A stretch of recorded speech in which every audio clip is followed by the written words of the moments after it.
Hey everyone, welcome to TWC, Third World Culture. I'm Andrew, a photographer, creative, and someone navigating what it means to belong in a world where identity doesn't always follow borders. And I am Almer. I am a writer and also an editor and also a occasional co-host of this podcast, and which I would also be a guest in for this first episode. Yeah, that's true. Interestingly enough, yeah. So we started this podcast because we've noticed a gap in conversations, especially around Southeast Asian creatives like us, and also cross-cultural creatives. So many stories live in between cultures but never fit the usual narrative. All right. Yes. So, can you elaborate more on your take on that, just for a Um, bit? Yeah. yeah, so my take on that is that we live in a culture where we were influenced by social media, whatever that is, right? And also people have different backgrounds, whether they're from China, whether that's Indonesian or whatever it is. When we say cross cultural, that's what we meant. What cross cultural creatives specifically. Um, but yeah, we will explain it more in depth from there. And also, I have a question for you, Almer, which is like, why decided to become a co-host from time to time? I think that most importantly, mainly, I'm interested in stories. I'm interested in like how people approach things differently, how people from across the world, like across cultures, um, I guess view their like body of work, how they approach it, and how their cultural backgrounds inform them. And Mm-hmm. so being involved in this is like kind of a way for me to explore those ideas more. And also, I think we should mention to our listeners that, as a disclaimer, we're recording this outside. We're not in a studio or anything. We actually wanted to record this in like a really hi-fi way, like really proper with like zero noise or anything of the likes. But we decided to do it outside to embrace like the third culture. Yeah, The third third world culture culture war. Yeah, experience, and it's yeah. like it's great. So this brings us to why we named the podcast, right? Which is why third world culture, right? And also why rediscovering identities, right? In this time. Right, right, yeah. So why third world culture? Because obviously people assume that third world has complicated colonial roots, right? And economic labels, Western stereotypes. It sometimes feels like a country trying to be number one, right? When Western media, when they hear the word of third world. So when there can, so basically, we make this podcast because the climate of the world in general hasn't been that great, right? We see people with mass deportations, students who can't, come back from their home country, and also there's this authoritarianism, right? Yeah. That is going on right now. So it isn't doing too well at the moment, and we feel like reclaiming that term for us is like an act of creativity and resilience, right? And I love it because it also carries like that middle child vibe energy. Never the eldest, but never the baby. So as an actual middle child, that analogy hooked me the moment you pitched it, and it's so funny because you pitch it as more as a satire way, right? In a way, yeah, but I guess the name just sounded kind of funny. It's kind of obviously it's a play on being from the third world and being like a third culture kid, Hmm. but like mixing it together, in a way, it's just sort of funny, to mention that we're from the third world. I guess you put it really great in that we're sort of reclaiming that label, third world, but it's not a label that we ourselves make. It's made by the people from the first world, And the yeah, second world, and the right? second world. It's like, how do I explain this? It's like second brother wants to be first brother, but Yeah. third brother wants to be the second brother. But second brother is like, no, you can't take this. Um, I mean, maybe, but I don't think that at least personally, I don't think that it's something that really matters to me. maybe it's just for me itself. I Yeah, guess. but I guess yeah. so. But I think we can speak for all Indonesians either, but or cross cultural or Southeast Asian in general, yeah, right? or even Southeast Asia, because I guess a lot of people might take offense with the term third world, but how can you be mad at us? It's not a label that we ourselves make. It's a label that was imposed on us, and we are just sort of using it right now. Like, I guess we're taking it out of the negative connotations. I guess I view it in sort of a neutral way, third world, because it's just how it is, man. Yeah, for me, I think it's the same way. I had, because I remember the first time I went to like an intercultural school, which I'll explain it more, but maybe I can explain it a bit here. Why it shaped to be like that, right? Like from your point, why it's like why you see it as like a satire way, but for me, it's like I see it as a way that like those phrases where people like, why do you speak so English so good, or like and yada yada yada. I always think that, to me, that is third world, right? Because like they impose what they believe what is like, I guess what they have like some sort of reference of what Asia is like, or what Southeast Asia, what Indonesia is like in particular in this conversation. I always get that feeling, right? Or we always get that feeling, right? That you're like, wait, how is your language so good? Why is your linguistics so good? But anyways, we can develop their way more, because you already explained it from your angle, why it's why you should see it in a satire way and a funny way, which kind of is like representation in our design. Shout out to Tanya. She designs the this feeling. She did a lot of work for it, obviously, and it takes a long time to discuss. So yeah, our slogan, rediscovering identities. Why is it? Well, it signals an ongoing process of understanding, reclaiming, and also redefining, I guess, who we are in a hyper global digital age, because identities are so fluid, right? And they shift across like intersections, and we believe that art and storytelling is that for our compass for this podcast, right? And because we see many creatives from Southeast Asia and also wider cross-cultural communities abroad, they constantly blend multiple narratives into something new, which is like an example of this is like what you guys did with further reading, which is like which we will explain more in the next segment. We'll get to in a bit. Yeah, which is like which essentially is like mixing culture. Like, what if I took like a Western philosophy and like take like what is it perspective in an Indonesian design or like an art food, and then mix into something completely new. It's like remixing and bootlegging, right? Kind of.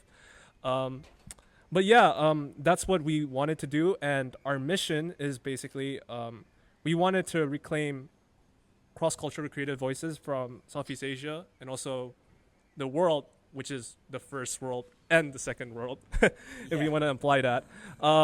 We also want to disrupt traditional stories by showcasing alternative perspectives. What we actually meant by alternative perspectives is basically perspectives that you don't see like in a singular way, which is like, oh, I start off as a photo person and here's my photo person, yada, yada, yada, here's my practice, yada, yada, yada. And we believe that alternative perspectives here is like mostly like there are 2 roles or 3 roles for that person to get into the role that they are, and which I personally think that's most cases in Southeast Asia, right? And those are the guests that we're trying to interview here, because it's never that welcoming, or I haven't seen it in the Western lands of whether that's really good. Yeah. And the third point is we wanted to build a creative network that crosses borders, right? And also empower artists to tell stories fully without dilution, and also challenge consumer-driven media through slower, deeper conversations like we are, which is outside of this complex area, which is we have like what do we see in front of us? Well, we have like a Warung kiosk in front of us. That's With a coffee shop right in front of us. Yeah, and we also have someone who's like building, painting like walls for the complex area. Yeah, I think if I may interject a bit, this is kind of um. So, I guess our audience would have listened to like a bit of noise at this point on from like the cars passing by, the motorcycles passing by, and I think that it kind of encapsulates what we're trying to do here in third world culture, which is like embracing the noise itself. Because I feel that being like, to add to your point, that being a someone from the third world, or what third world culture means is that embracing being in between, you know. Yeah, Yeah. like we gotta embrace it, because this is not like a choice. It's like it's already like we're kind of like in that environment that's it's already given by those structures, right? Yeah, it is imposed on us. So I guess this is why we want to call it an occasional podcast, but seriously, don't think of it as like an amateur way of thinking of occasional, which is mean like we come back and forth. Yeah, which is true. But we're actually pushing back against like the whole relentless, endless scroll vibe in Instagram.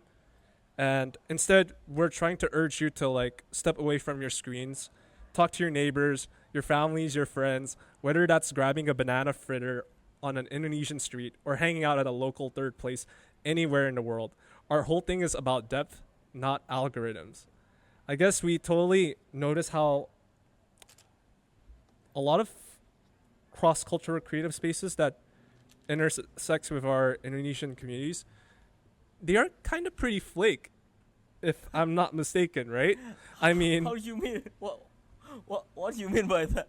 I mean, it's like what I mean by that is like I feel like they're often just driven by money, trying to get the best influencers like in the podcast or whatever it is, like getting a KOL like number streaming services getting up, and also like I guess like also like trying to like, hey, I'm like popular than Justin Bieber and yada yada yada, but it's in Southeast Asia.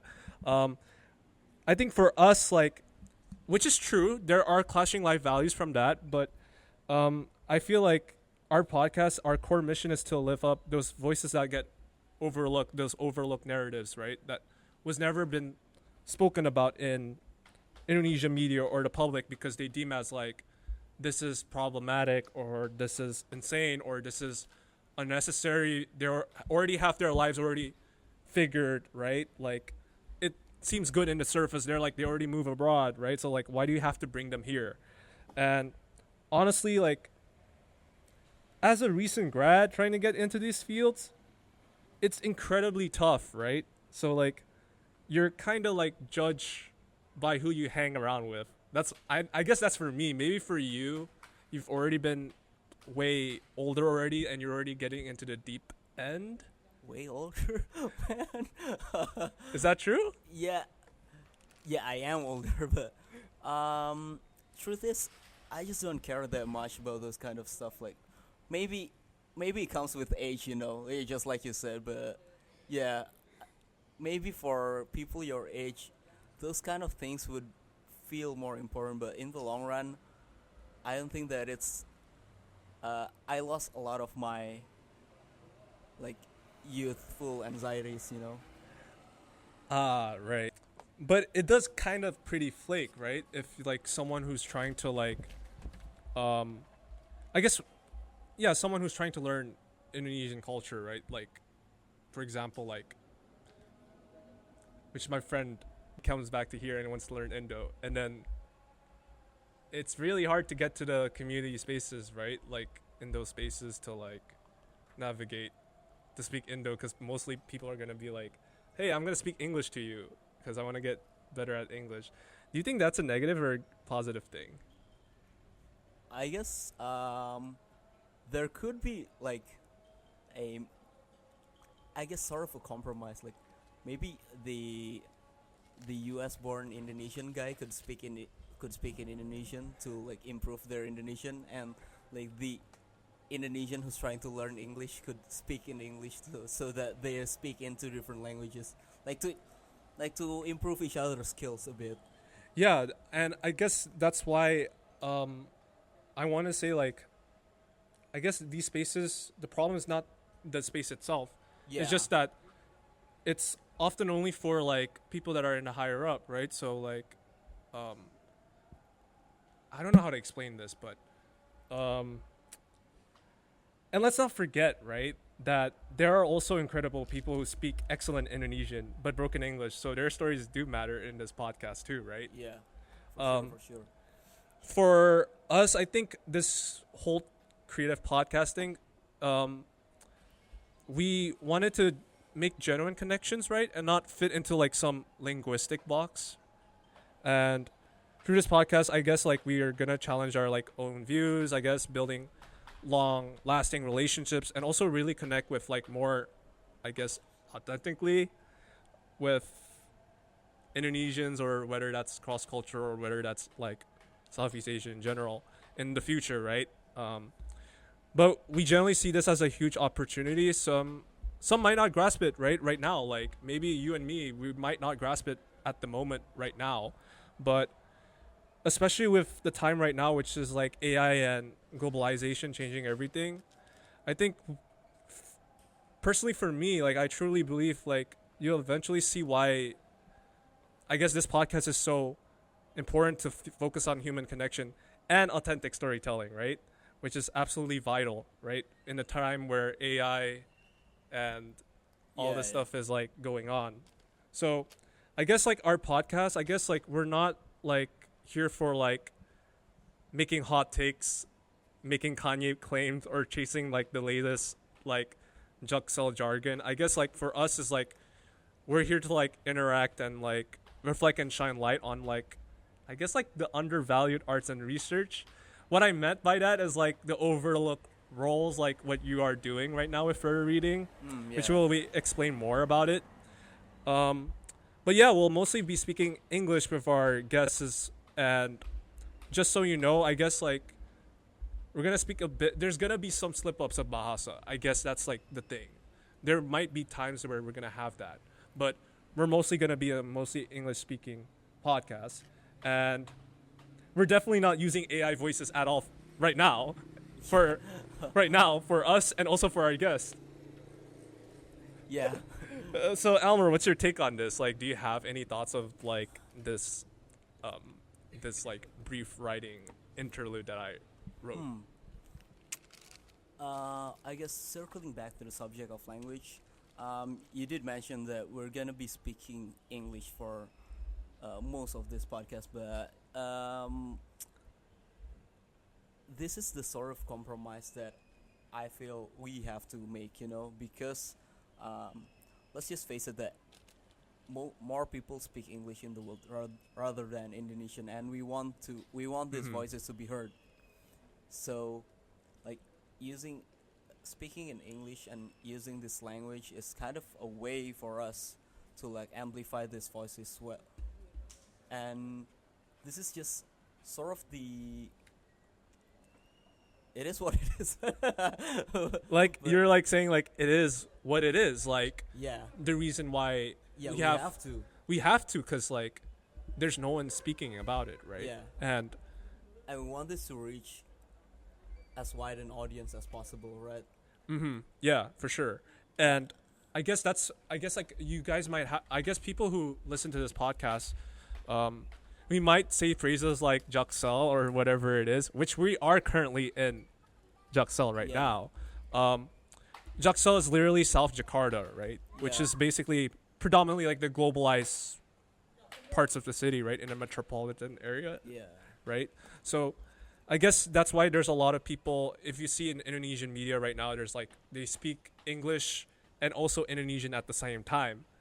So for those listeners, like, I guess we don't want to bring judgment to it, right?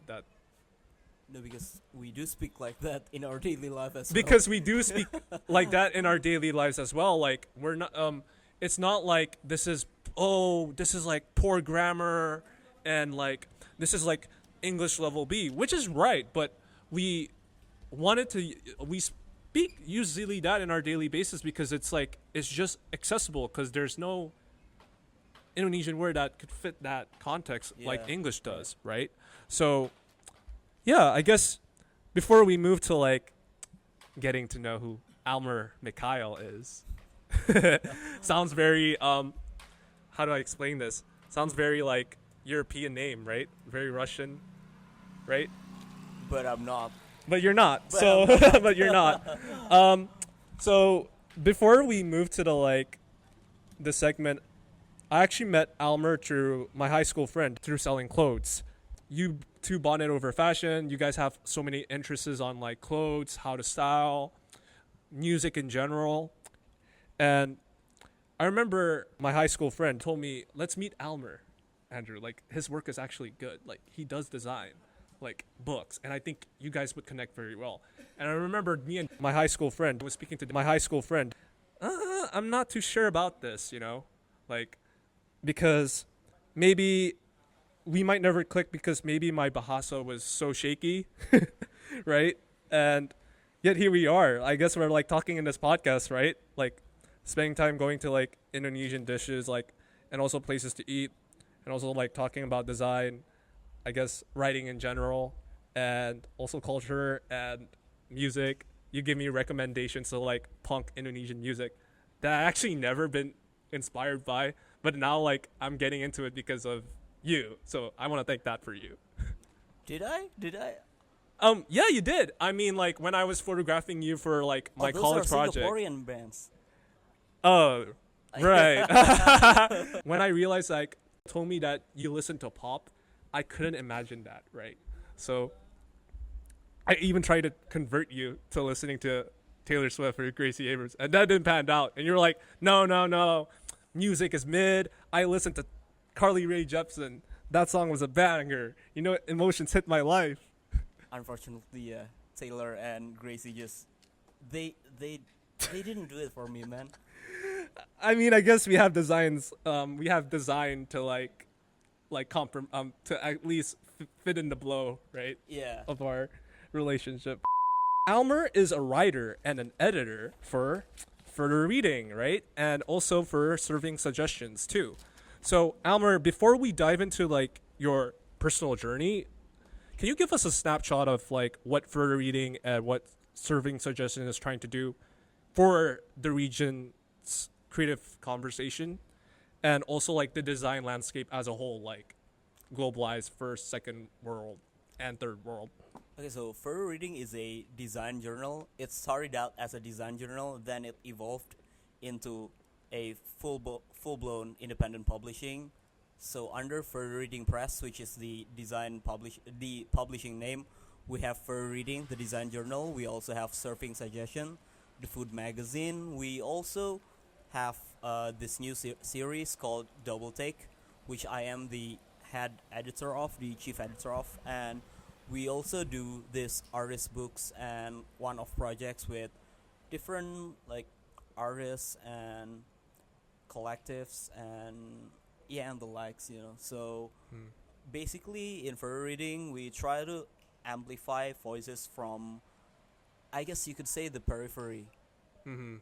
We try to highlight design in areas that are not considered the epicenters of design.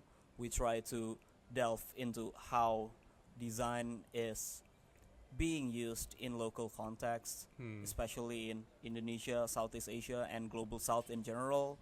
So we try to take this very, very Western specific discipline and see how it fits into the context of the broader world. Yeah. Right. Wow, that's like a very great way to explain it. I couldn't do it as much explaining your work because I only just like keep in mind I actually just like research it from Google and like try to find John War's notes of what further reading and serving suggestion is. But you did explain like way more detailed and the further updates, like having a new publication, which is a Double Take, right? But yeah, I actually want to ask you questions like what drew to you to like editorial work, especially in the design world, because you studied international affairs, if I'm not mistaken, right? I did, yeah. So you actually did work with contributing rights, right? With Jakarta Post. So you mostly in the journalism sector of like writing cultures, yada yada yada, all that other jazz, and doing that, usual stuff, which is like you also do copywriting with agencies, right?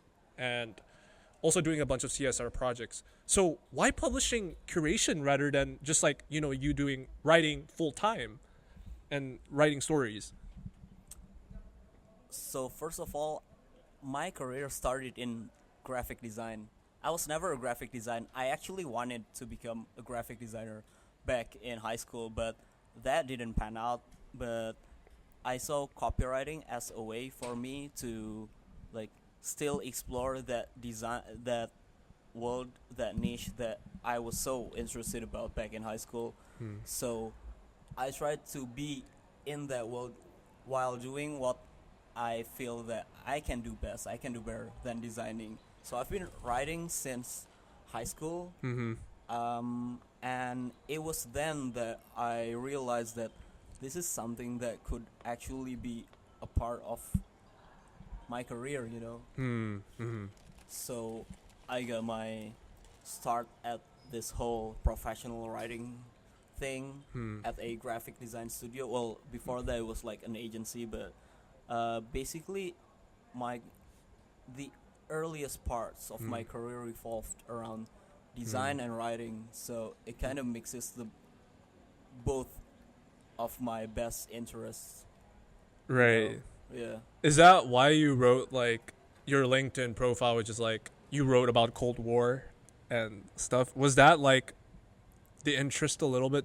You're diving into deeper realms. Like, what made you inspired to like write that as like a thesis before for your college?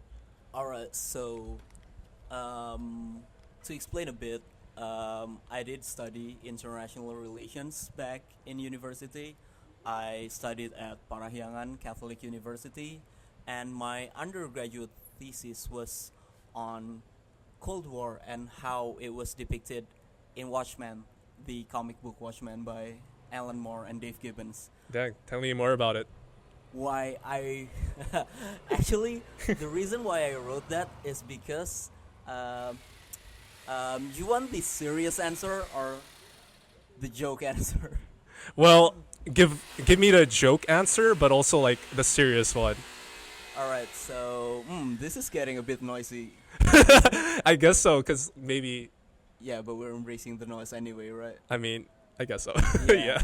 So basically, the reason was that during my university days, I realized that my parents never bought me another book ever since I was in middle school. I was an avid reader. I have always been an avid reader for as long as I can remember. So even during elementary, I spent a lot of my money on books, even until now. So back in university, I realized that my parents never bought me another comic book. Oh, that's so sad. Yeah, they only bought me like textbooks now because university, like college textbooks are expensive.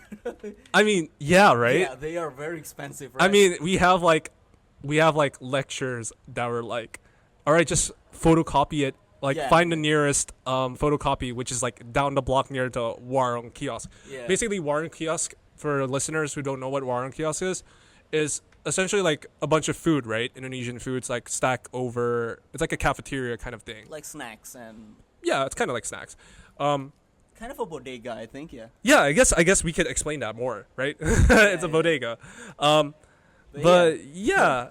So it was a way for me. I figured that writing about a comic book will get my parents to buy me a comic book, which is the trade paperback edition of Watchmen. That was kind of the joke answer. Good one. That's a good one. Yeah, it's just a roundabout way for me to get my parents to buy me a comic book. But on a more serious note, I did not want to write about something that I didn't care about, I'm not. I guess I wasn't the typical international relations student, you know. How so? Explain more. What do you mean like typical international relations student? I don't really care much about like um, you know, I don't really want to say it because You might get slapped for it in Indonesian Twitter. Is that well, why? yeah, well, you know how international relations kids are, but I mean, not that it's a bad thing, but I just wasn't interested in the things that are being taught there. I was more interested in like the more, for lack of a better term, like the more philosophical or analytical way to look at things, you know, because the main idea of my undergrad thesis is that um, for us to reach peace, and this is only my hypothesis, which is like, please spare me if this is like very very naive, but basically my Okay. idea and my analysis is that to reach peace we need to have a common enemy, as was depicted in Watchmen. Which did you read Watchmen or? I watched the movie, but I never read the book. Yeah, but That's me being honest right now. yeah, but you know that yeah, but you know about the conclusion, right? I mean, yeah, Yeah, essentially. yeah, like the main antagonists have to create like this imaginary villain for all of humankind to band together to defend themselves against. So that's why I thought that we could only reach peace by having a common enemy, like humanity as a whole. Wow. Yeah, I just want to write about that actually. Yeah. So, did your parents actually buy you your comic book at the end? Oh yeah, for sure. No. I told them that I need to buy it at the beginning of my thesis because yeah, I need that for research. I actually already downloaded an illegal copy anyway, so I could do my research without having the physical book, but I want the physical book. Yeah, I can tell. Yeah, It's like soul crushing a little bit. It's like you did get your answer, which is like you get the book, yeah, I did get. but it's only in PDF, right? Yeah, It's like online, right? it's actually in a format called CBZ or CBR. Oh, really? Yeah, it's like comic books are formatted in CBZ or CBR. Okay, I think I need to do a lot of digging on that because I'm not like a comic avid reader. I am. I still am, man. Damn, no wonder. Anyways, I guess like that's like I guess that's part of the reason or some sort of reason why you went to further reading, right? But I wanted to ask you like what gap in Southeast Asian design discourse sparked like further reading as a whole. Maybe I'm asking this too much because maybe you're just maybe this is John War's like way of like why he created but for reading, but you're also part of the process, right? On like finding the stories and finding creatives that write design discourses in Indonesia or in Southeast Asia that was never spoken in first world or second world, right? Yeah, so for you, what gap, right? Like I just want to ask you, like for you, what is the gap? Like Alright, yeah. So I mentioned this a bit before, but so graphic design is basically invented or like canonized in the West, right? It was there that it became like a full blown discipline, and everything since has been derived from there.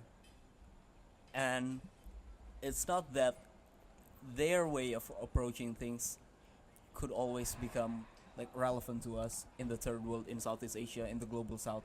So the gaps in discourses that we feel is present in Indonesia and the larger global south community is that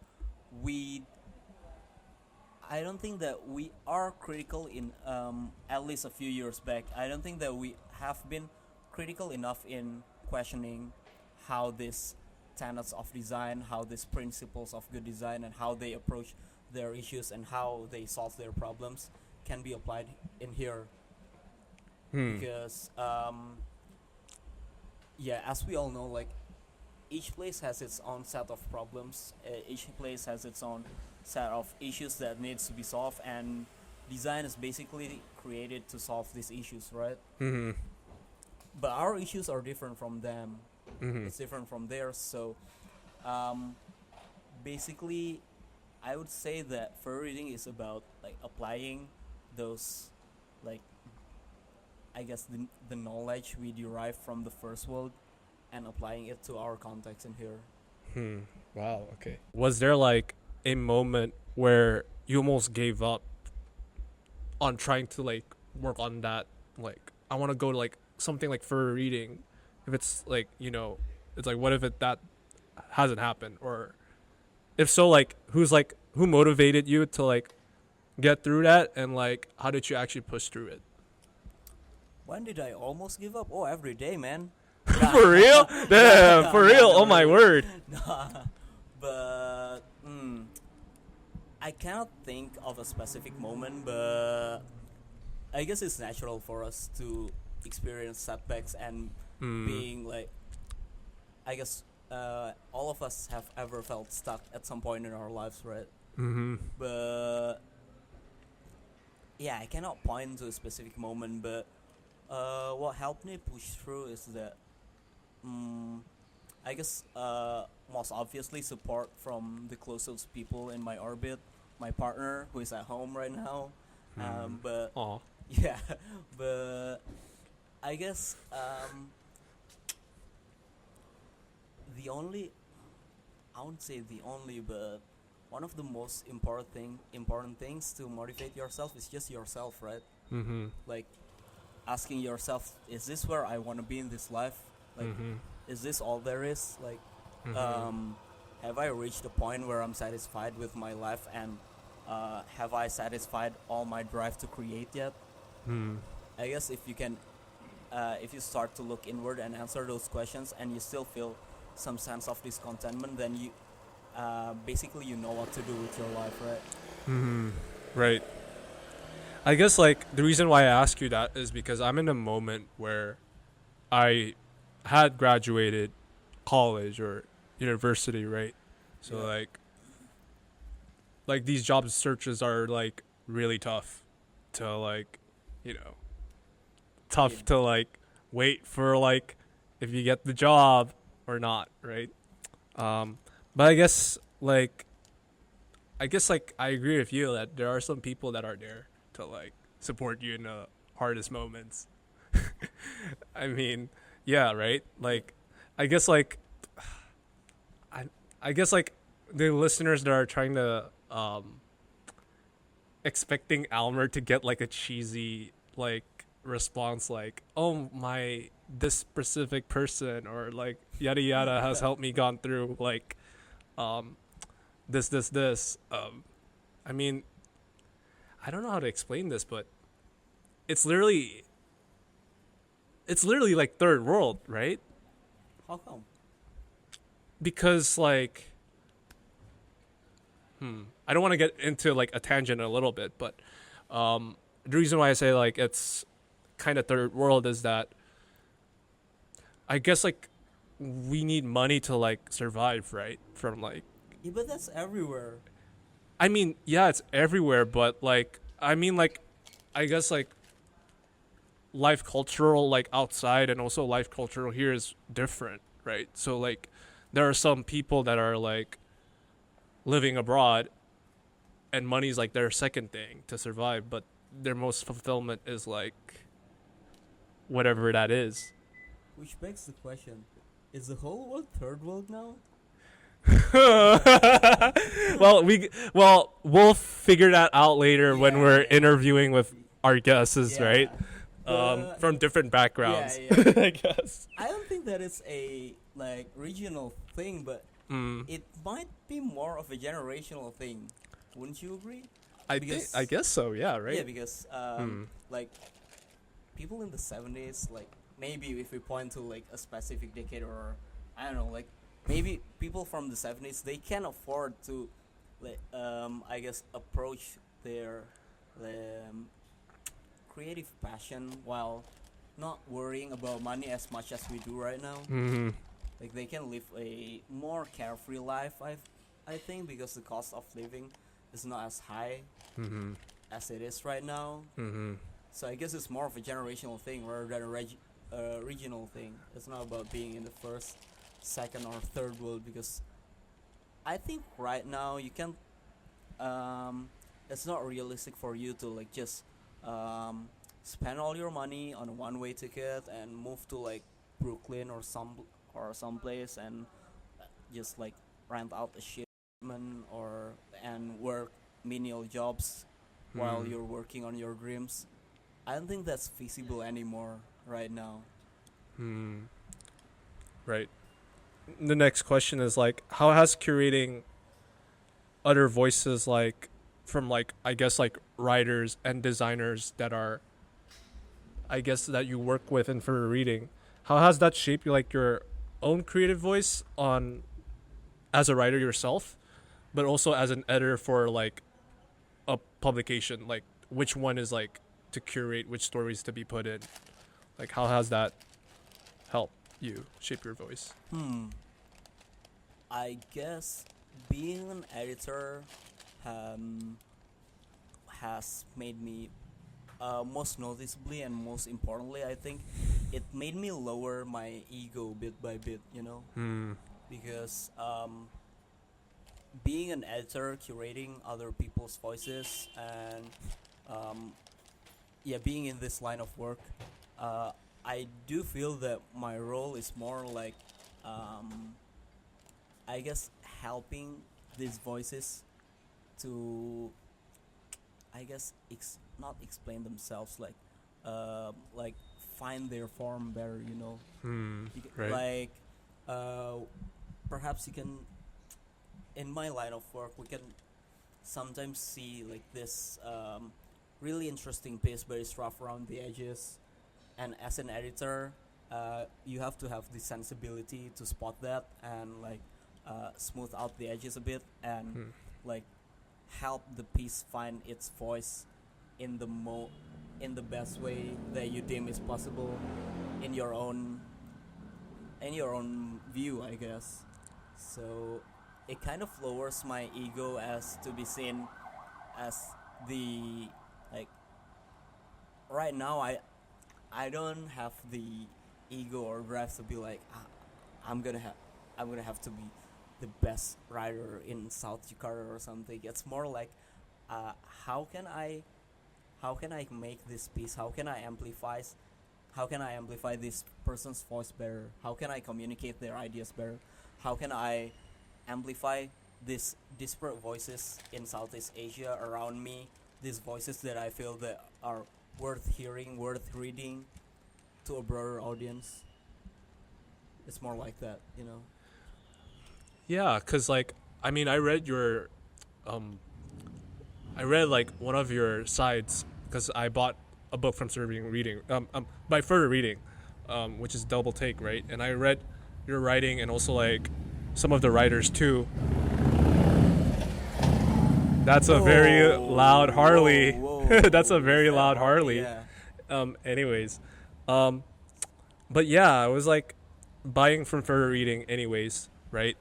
Which is the book Double Take, and I noticed that some of your writing and I guess like the people that are writing for that publication, I realized that you chose like I don't know if this is like intentional, but I feel like there's some certain tone that is like I know this is edited by Almer. Like Oh, really? like and how I know that is like I guess through our conversations in general and also and also a few minutes ago of you explaining Cold War and like Watchmen, I start to like notice a little bit that on essence a little bit to like those people's writings in a way that like it's not like you're trying to force them to like hey like I'm gonna make my own sweet taste to put it into that writing, but it's like you're actually helping them, like you said. Would you say that thesis of the Cold War Watchmen thing help a little bit to like I guess like how you choose, how you amplify to help those people's way of how to communicate on the writing itself? Not that I can see it directly, but it was a big part of my writing journey. So I guess it must have influenced me one way or another. But I, uh, one interesting you mentioned earlier is that about me as an editor not imposing my voice on other people's pieces, and that is actually something that I consciously do every time. I try not to impose my voice on other people's writings, on other people's essays, pieces, and the likes, because I view it as like being an editor. Well, it may be inevitable that there are some pieces of me, like some fragments of me in the pieces I worked on, but I try more to be a vessel, like a neutral vessel, to like channel other people's ideas better. So that's one thing I always try to achieve, is to not override the original artist, original writer's character. Just brought up come into my mind. Like, do you actually suffer with self doubts? Like with like because I bet like in a publication you get a lot of these stories, right? Yeah. Was there like, man, this is so tempting, but I really want to put my voice in it, but I can't because this is his writing or her? Like early on in your fur reading journey, was there that struggles? Actually, that's the other side of the job, I guess, because as an editor, you sort of have to direct the writers a bit, especially in my own publication, in Double Take, which you've read. Yeah, for sure. Yeah, in that one, I need to direct some of the writers more. So, like, basically, for those of you who are not familiar with the readings process, we, aside from our invited guests, we also did an open call for all of our publications. We also do an open call, and what that open call does is, so say you're interested in contributing for readings publication. During the open call, you would have to send us not your final piece, but a proposal of, or a rough idea of what you're trying to make.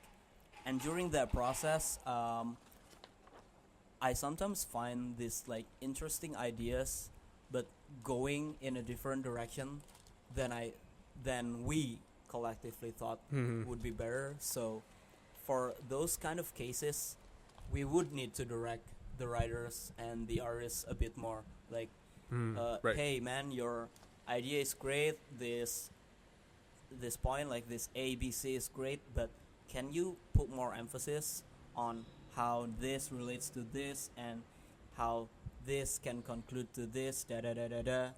So there is a bit of directing as well. Well, not a bit, it's kind of a big part of it as well, but I try not to like impose like my character or my voice. So I view it as a way of like redirecting the piece into like what we feel is a direction to take, I guess. Right. I just hope you don't suffer the same fate like Harvey Dent, Two-Face, while editing. No, why would you bring that up? Because you have like a personal side, but also you have a job side. So Yeah. I want to talk about serving suggestions in general. Just quick a little bit, right? Because we're like running ahead. Why launch serving suggestions as like a food cultural magazine, but and how does that food open different doors than design? Because visually, to me, serving suggestions is not like a typical magazine, right? Like the front cover has a hero cover of like this food, and it's like, like the food is like the main cover of it. But yours design is like you emphasize on the illustration of the food, and then the text, whatever that is. It's not like the conventional editorial, big food magazine design. Does it still look like a design journal or a design magazine to you? For me, Yeah. I think it's interesting that you guys call it a design magazine.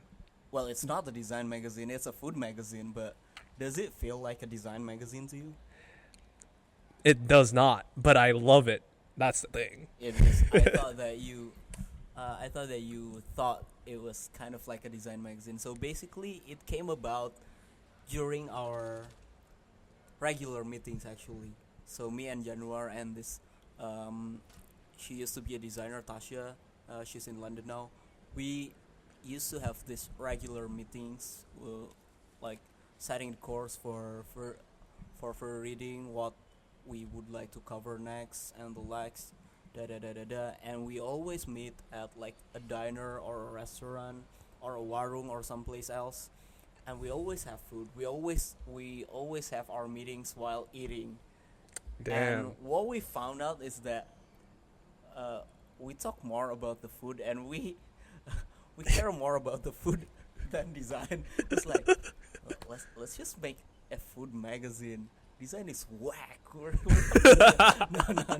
That part was a joke, but at the time we felt that, hey, it might be interesting to apply this kind of critical thinking and this kind of creative approach to food writing, to food magazine, because we felt that at the moment there wasn't a lot of Indonesian publications which focuses on food like that, like what we did. But if you can describe fur reading as a character of sort in a movie, what would it be? Because for me, it would be something like in the rom-com era. I know it sounds weird, right? But I feel like the main character would be like the I guess like an example of this would be like, you watch Past Lives, right? I did, yeah. All right, so I would have like Greta Lee as that representation, and then John Margo and Theo is like fighting. And the reason why I'm saying this is because Milton Glaser and like David Carson are like the big heads of graphic design, right? Like head to head. And I would say fur reading is in that because it's like outside that circle, right? They're like, which one should I lean? I don't know. That's for that's for me. Like, I personally, when I personally see that, if I can describe fur reading, I would just say that, like literally, it's uncanonical design, but basically, yeah. That is an interesting take for sure. But what is your take then? I want to know. I never see it that way, but this is an interesting question, and this is one that I've thought about for quite long, but I don't think I can point out like a specific character that, oh yeah, that is the personification of fur reading. Like, all right, I'll just simplify it. Yeah, in a movie, it's not something that I can pinpoint to an exact character or perhaps an album or something. All right, just give an album, I guess. What album? I would not say that this is like, oh, this album represents fur reading, but if fur reading was an album, I would like for it to be perceived as Floating Point and Varial Sanders and the orchestra's collaborative album. Yeah. Yeah, I would like for it to be that album. Dang, that's interesting. How so? Why? Is it the soundscape or the songs in general? In a way, it's the soundscape, but it's about a meeting between like Floating Points, which a lot of people know as this electronic music producer, right? So basically it's very forward thinking, and it's a collaboration with Pharoah Sanders, who's a legend in jazz. So it's kind of a meeting between two worlds. It's kind of being in between, kind of like that. So right. But I want to point out to like this question because this is like really interesting for me, right?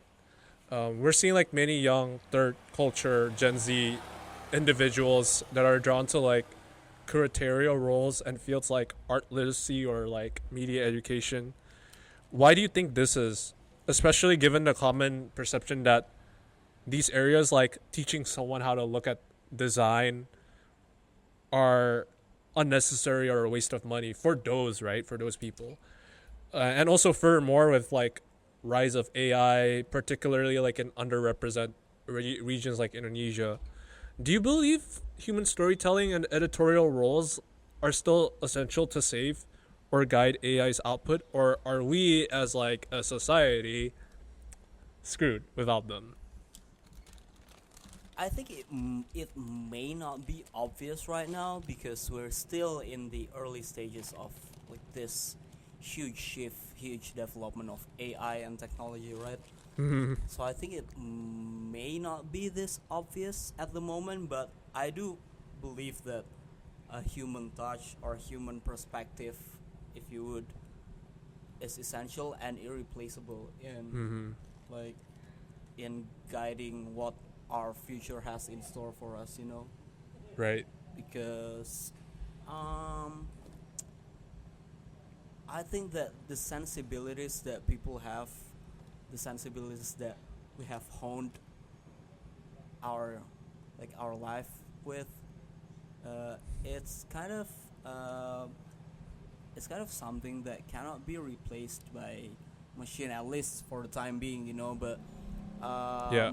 I think it's evident in the works of people like Rick Rubin, Yeah. right? And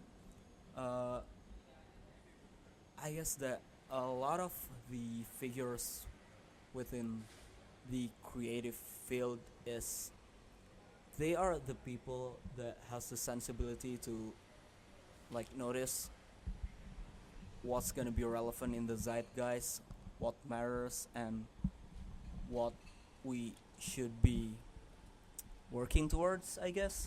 People like Rick Rubin, as I mentioned earlier, or like Hiroshi Fujiwara. Right. I guess the common thread that they all have is that they have this unique sense of what's cool and what's not, what's right and what's not, what to work towards and what's not. So I think those kind of things resonate with people in a deeper level that AI or a machine just cannot replicate, at least at this stage, at least at this level. Right. Yeah. I mean, I kind of agree. Like, it's interesting that you say Rick Rubin, right? Because like he's influential, like in the music industry, Yeah. right? Like, fun fact, I was listening to like Ed Sheeran's Molt X, right, album, and that was produced by Rick Rubin. And it's funny because that was the only best album in my personal opinion. That's best. That's Ed Sheeran's best record. And the reason why for it is because Rick Rubin knows, like, he put him in this like rap kind of like singing kind of way. Yeah. And I like it. And his latest stuff isn't it? Maybe because, I mean, artists have to grow, but personally for me, that's my personal opinion, right? Yeah, right.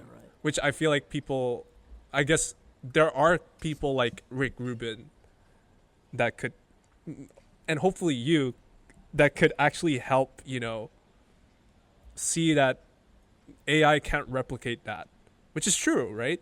Yeah. But obviously there are some people, but obviously there are people like that are outside of that circle, like I guess like my mom or whatever it is, that can't see the minor details, right? Of like, oh, this is gonna get to like a big stage. Yeah, but yeah, that's exactly what I mean. But it may not be obvious today because this is a new technology, and naturally people are like invested in this. People are interested in this. People are amazed by it. Like, oh yeah, I can like just type in a prompt and this image of me that looks like it's drawn by Hayao Miyazaki can come out. But a lot of people fail to see that it's not about the image generation. It's not about the ability to do that in a matter of seconds or minutes, but in the long run, would those kind of, I guess you could say, work resonate with you? Like things that can be generated in an instant, would that resonate to you? Like, okay, you may not notice that the AI image generation has 6 fingers right now, but would you not notice that, like, given a longer time, you know? I guess so, yeah. But obviously, like, I don't know, like, looking at these, like, Google SEO 3, the generation prompt and all this other stuff that makes it, like, you see, like, all these generation prompts that look so good. And I don't even know that they could actually make advertising design that is the same way of, like, the reference, but I can tell, like, it's not made by a person that's human, right? Yeah. Because the yeah, text or the font, it looks like these bold, like, it's not bold, it's like very boldy, computery, right? Rather than the human, like, typography, Yeah. that sense. Yeah, that's what I meant by um, we as humans, we still have a role in, like, as you say, guiding this new technology to benefit us in the end. I mean, I guess at this stage,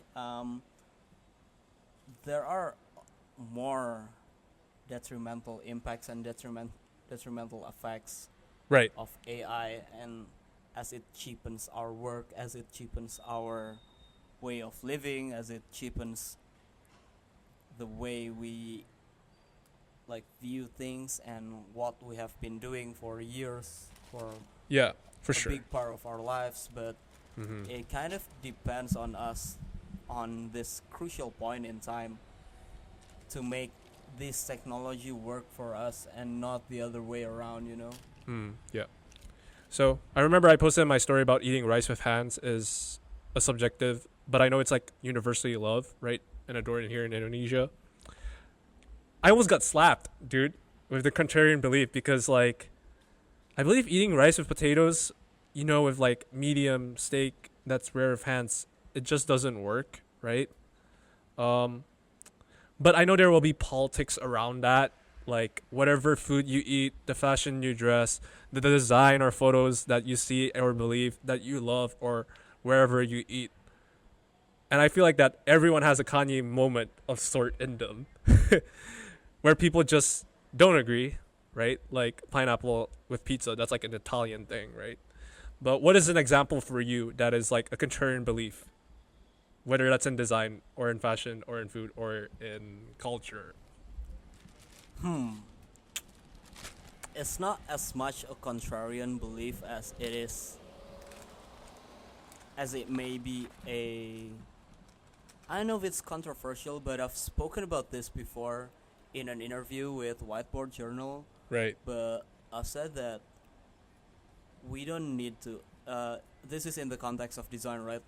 I feel that we don't need to seek the design identity of Indonesia.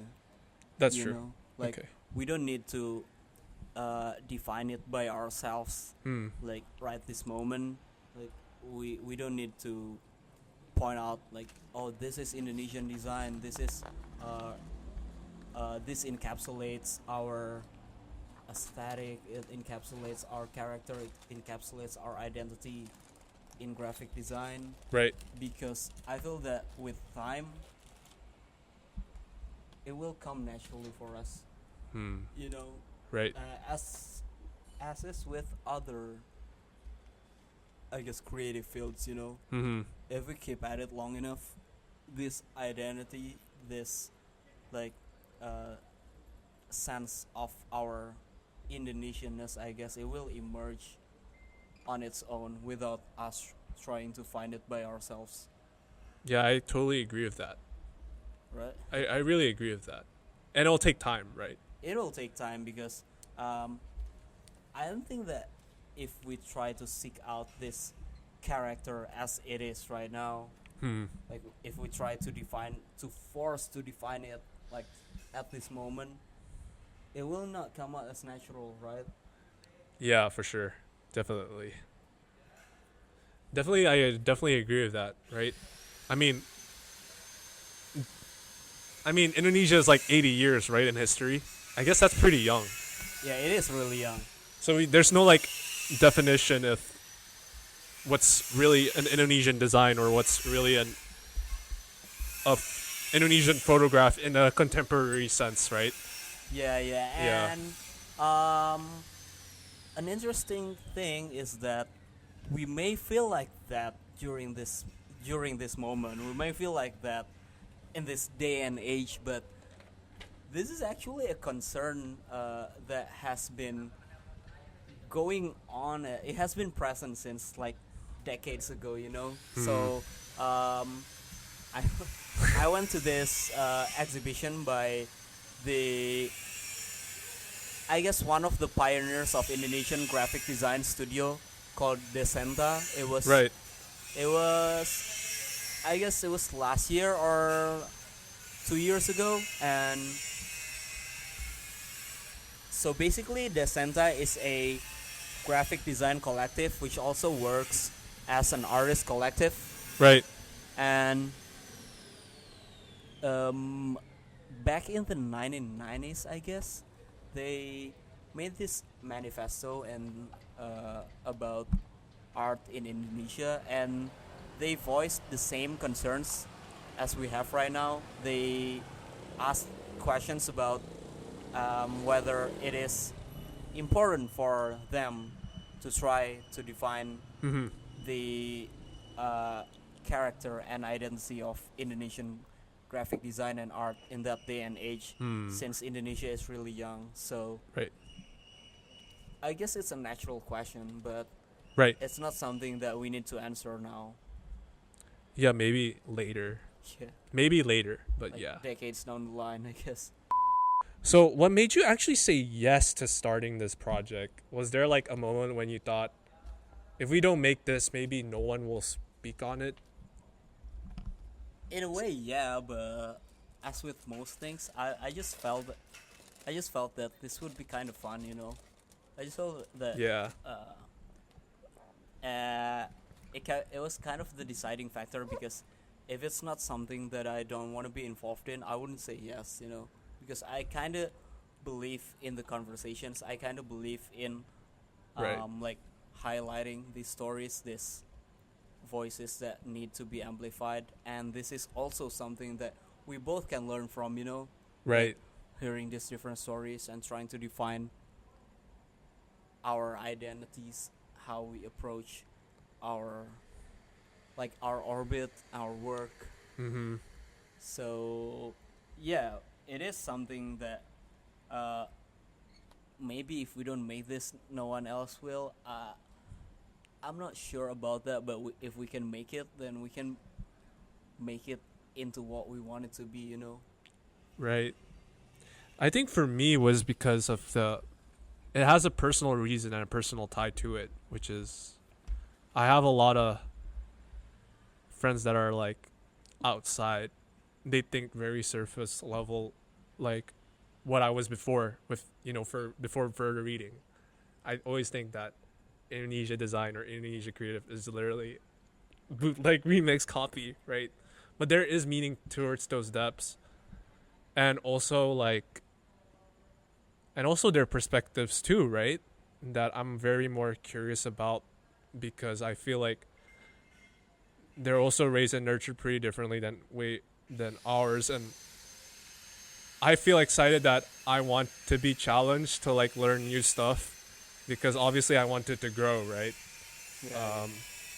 On the subject of copying, though, I believe it was Yoji Yamamoto, the fashion designer, who said that. Copy is a practice, right? He said. Yeah, he said that copying is a practice, and it's fine if you copy from stuff that inspires you, because at the end of that copying phase, you will find yourself. I can start to see that a little bit once I Yeah. start doing that a little bit, and I mean, I'm not saying for you to like copy everything, but yeah, and then not putting your own and not spit putting your own or spin or like your own identity. Yeah, or like for me, what I usually do would be to like look at someone else's work, and then like I took notes down what I like and what I dislike. Yeah. I don't know. That That's is a usually good starting point. Yeah. yeah. I guess that's a good starting point, and maybe for this podcast too, right? I Yeah, guess yeah, like there are some people that have similarities. Like, is this like part of this other creative podcast? Oh, is this like this and this and this. Yeah. Yada yada yada yada. X to Y to Z. So I guess that's like one thing that we're learning. So we're learning on as we like go to like other guesses that are from here, or whether that's from abroad, or whether that's anywhere else. And then I guess the final question, which is going to be very funny, I think this would be something in your lane, is give us one thing, a book, a dish, or a song or a film you'd serve someone starting their third world culture journey starting today.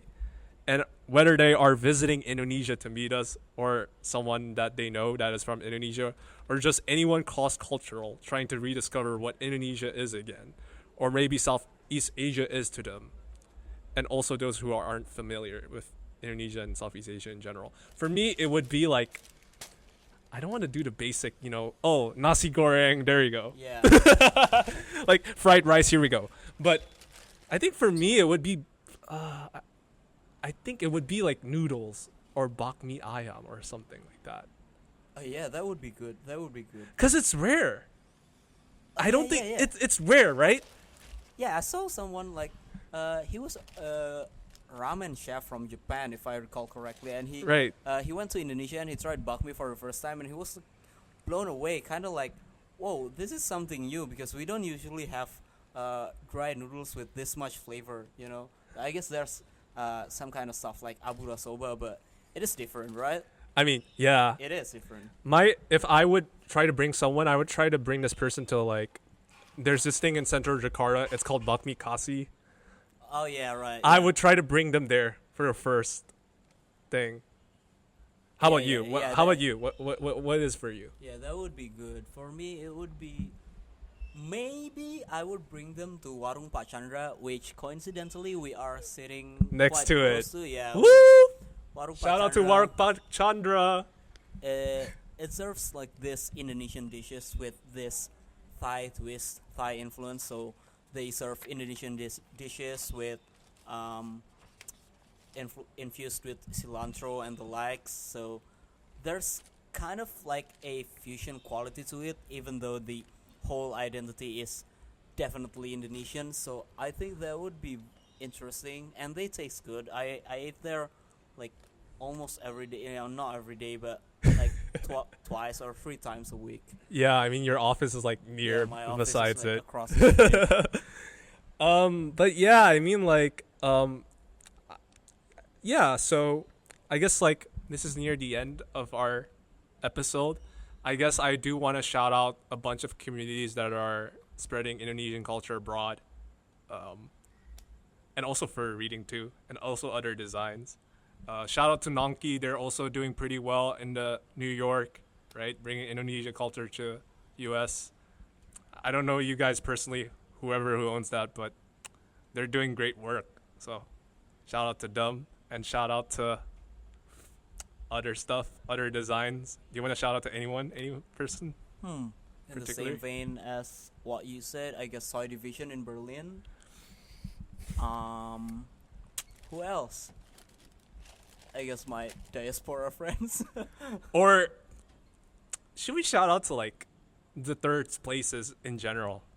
I guess you should shout out our listeners. Thank you for listening. If you've been listening for this long, if you survive all the grilling, drilling, people walking past by, and like the warungs people selling here. Yeah. Thank you. More noise in the coming episodes, so yeah, please be aware. But anyways, if this episode resonated, share it with us, follow us, connect on Instagram, Third World Culture, in all platforms. We're building the space with you. And don't forget to follow Further Reading, which is further.reading on Instagram and further.reading.press.